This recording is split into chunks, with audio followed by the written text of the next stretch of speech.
All right, everybody. I'm here to talk about free versus fair markets. In the early 1900s, we had something called the progressive movement.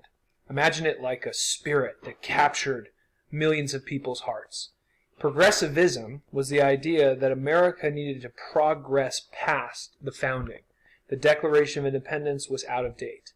The Constitution was an old document, and we needed to evolve. We needed to interpret the Constitution according to Darwinian principles.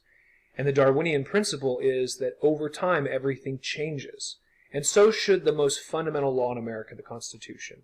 And the way the government operates, the way it's divided and separated, the way that the government can't regulate people's private property. It can't tax them. It can't regulate their business. Yeah, that may have been good in 1776, but that was a long time ago, and we have evolved past that in 1900. So in 125 years, we've evolved to the point where we don't need limited government.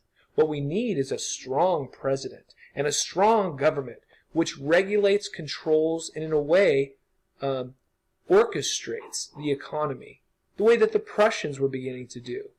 This was the future, a government-planned economy where everybody's a part of an industrial army, and everybody does their work, and everybody puts in their labor like a good soldier, and the government regulates transactions and commerce, and then you'll get a pension and retirement and medical care when you're old, just like soldiers. It's a better model than a free market economic system.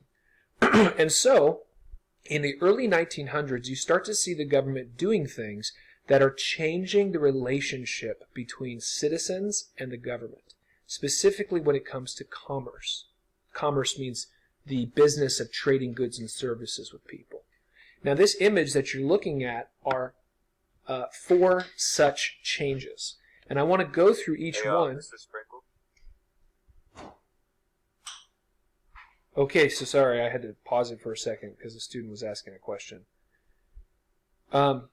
Where was I at? Okay, I want to show you four different laws or four different things that happened in the early 1900s that began to shift the relationship between the citizens and the government when it comes to their property. And the reason why this is important is because this affects price, supply, and demand. And really what the argument was by presidents like Teddy Roosevelt and Woodrow Wilson and intellectual progressives that wanted to change the economics of America, their argument was free markets aren't fair markets. Free markets are too free, they're too wild, and they need to be made fairer. Okay? Fairer. So let's start with this first situation. In 1902, there was a coal miners' strike. Now, in the middle of the winter, if the coal miners stopped producing coal, that would raise the price of coal because supply would decline. And when the price of coal goes up, it makes it more difficult for people to keep their homes warm. This was a crisis, but of course there were strikes all the time in the 1800s. All the time. Like every month there were strikes. So it wasn't like America never had a strike and then all of a sudden there was a strike and it was this huge coronavirus crisis. That's not what it was. There were strikes all the time. So in this very normal thing that happens all the time, the President of the United States, Teddy Roosevelt, decided he was going to step in and fix it. And what he did was he got between labor and ownership. So in the old system, mine owners, here's the mine, here's the owner, mine owners who owned the mine would hire labor owners who owned their labor. They own their labor. They get to sell their labor for as much as they want, and these people get to charge or pay as much as they want for labor, and they negotiate. So the miners want to pay $10 for labor, that's why there's a $10 bill, and the laborers want $20 per hour in labor, and that's a $20 bill, okay? And they have to negotiate in the free market. And probably in the negotiations, they'll find some place in the middle.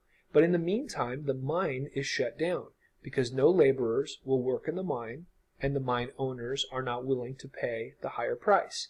Now what happens is, over time, the price to the mine owner goes up because he's not producing coal, he's not making money, and it's becoming more and more expensive to have his business shut down. And that's increasing his willingness to negotiate. It's also expensive for laborers because they are not getting paid, and that's hard for them. So it's putting pressure on them to come to the table and negotiate. So the free market is a totally satisfactory way for private property owners who have labor to sell and private property owners who want to buy labor to work out their differences. That's what they've been doing in America since 1776. Enter Teddy Roosevelt.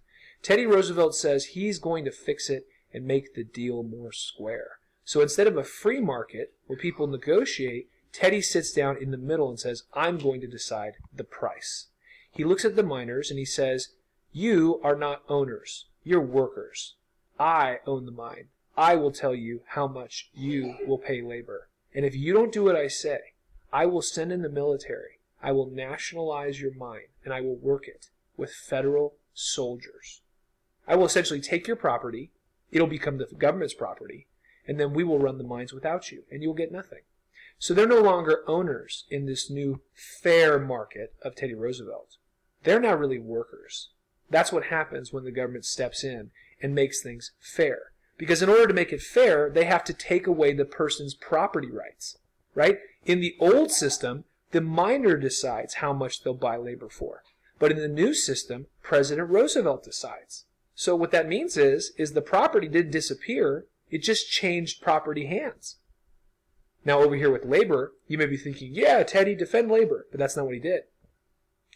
Teddy Roosevelt told the laborers they will sell their labor for the price that he sets. And if they don't, he will bring in the military and replace them, and they will have no job.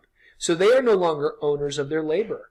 Now they are workers. They work for Teddy Roosevelt. Now that sounds very dirty to say, but it's true. That's exactly what's happening. So Teddy tells the miners, you are going to pay these workers $15. And Teddy tells the laborers, you are not going to get $20, you're going to get $15. And he sets the price at $15. Now you may be thinking, well, that's way more efficient. Problem solved. No more strike. Now we can have coal. But here's the problem. In so doing this fair economic process, he's actually violating the property rights of the citizens. And remember, the purpose of the government is to protect the property rights of the citizens. So this fair system, what it actually does is it's a way of destroying price and free markets. It doesn't allow supply and demand to work. Instead, an arbitrary decision is made by a government agent. So in the case of Roosevelt, he's deciding what the price is. Hey guys. Hey guys. Okay. Sorry, those are my crazy boys.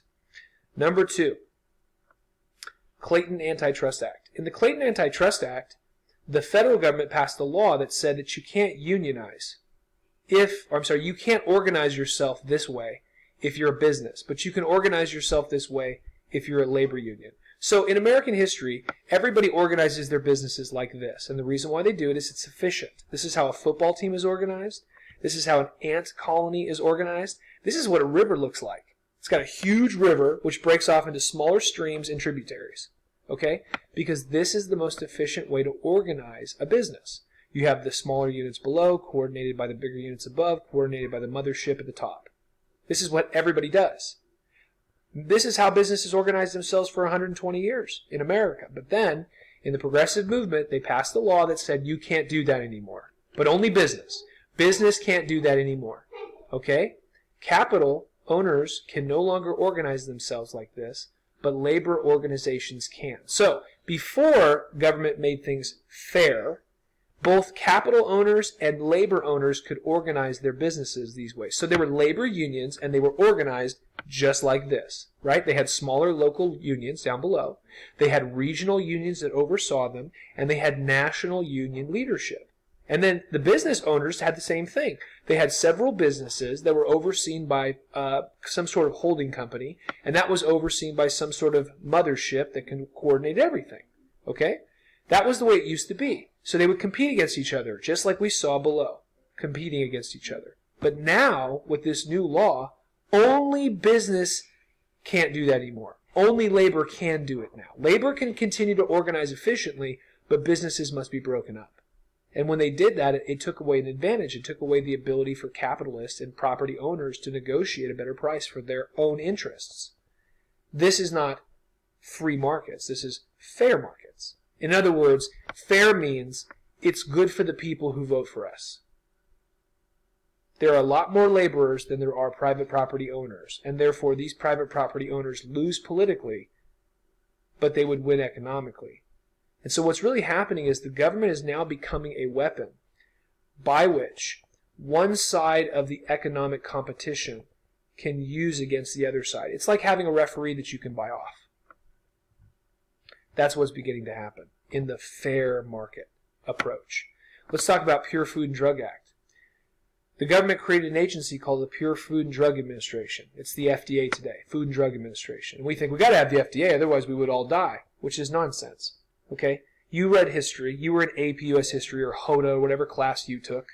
Do you remember reading stories and seeing photos of millions of Americans dying from food poisoning from 1800 to 1900? Right? You saw photos of cowboys and Indians and then thousands of people dying from food poisoning. Right? Benjamin Franklin died from food poisoning. No. Because it didn't happen. Because people aren't stupid. Right? They buy food, they smell it. You ever smell food? I do. You buy meat. You look at, vegetables. You can tell if they're rotten. There's color disfiguration.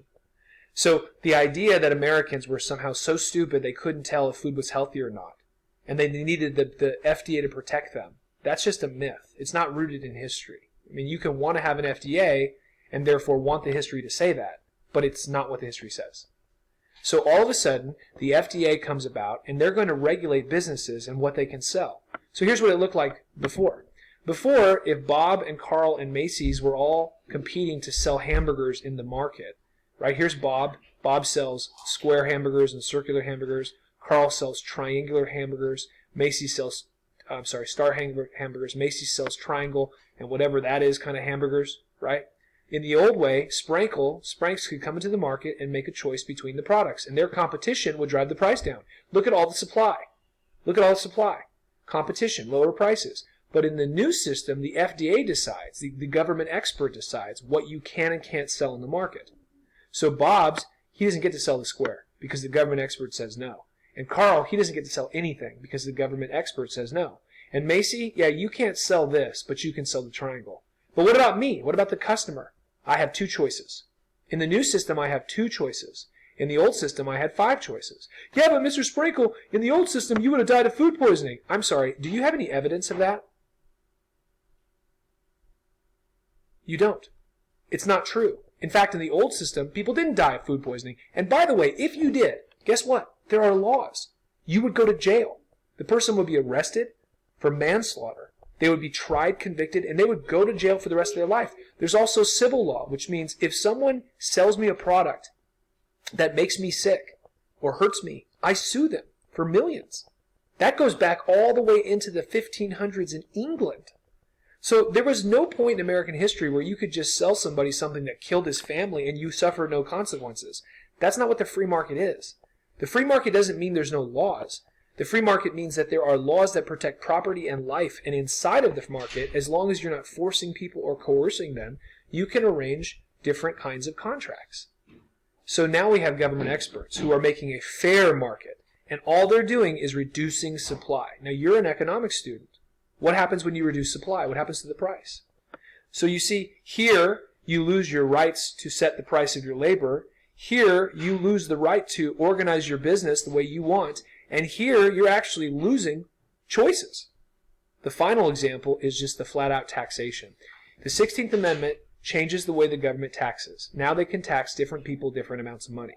In the original Constitution, you had to tax everybody the same percentage. If a rich guy, which is a big pie, was getting taxed 25%, then the medium guy and the small guy, every guy had to get taxed the same percentage of their income because everyone was equally a citizen.